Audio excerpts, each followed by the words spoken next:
मैं मुसलमानों को जाकर डंके की चोट पर कह रहा हूं कि तुमको वोट आरजेडी को देना है दो, लेकिन प्रशांत किशोर की बात मानो ना मानो, जो बात आपके पैगंबर साहब ने बताई, जो बात इस्लाम में बताई गई है सियासी मामलों के बारे में, कम से कम उस पर गौर फरमाइए।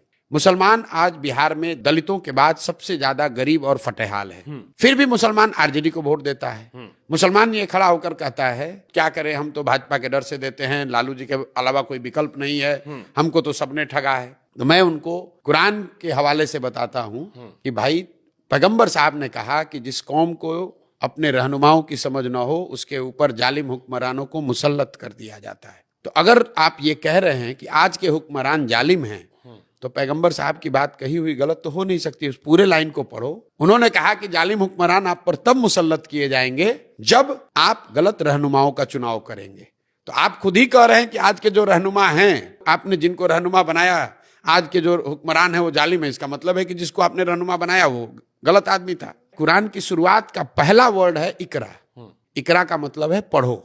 और जिस कौम के सबसे पवित्र ग्रंथ की शुरुआत होती है इस वर्ड से कि पढ़ो, वो कौम आज अपने बच्चों की पढ़ाई की चिंता ही नहीं कर रहा है। वो सबसे अनपढ़ कौम बन गया है। जिस कौम में इस्लाम में बताया गया है कि अपने बच्चों के साथ इंसाफ करना, अपने बच्चों की अच्छी परवरिश करना, उनके साथ इंसाफ करना, ये सुन तो लीजिए, ये अल्लाह की एक तरह से उनको इंस्ट्रक्शन है कि आपको करना है। और आप अपने बच्चों का जो हक मार कर जा रहे हैं, जो लूट रहे हैं, आपके बच्चों को जिन्होंने अनपढ़ मजदूर बनाया है, उन बच्चों की चिंता न करके भाजपा के डर से लालटेन को वोट दे रहे हो। यार आपको लग रहा है केवल डर से वोट दे रहा है? बिल्कुल, मुसलमान सिर्फ भाजपा के डर से वोट देता है। और यही बात मैं मुसलमानों को कह रहा हूं कि भाई आप कहते हो कि आप अल्लाह को छोड़कर किसी से नहीं डरते हो, और यहाँ हालात ये है कि भाजपा का डर दिखाकर चोर बदमाश डकैत भी आपसे वोट ले जाता है।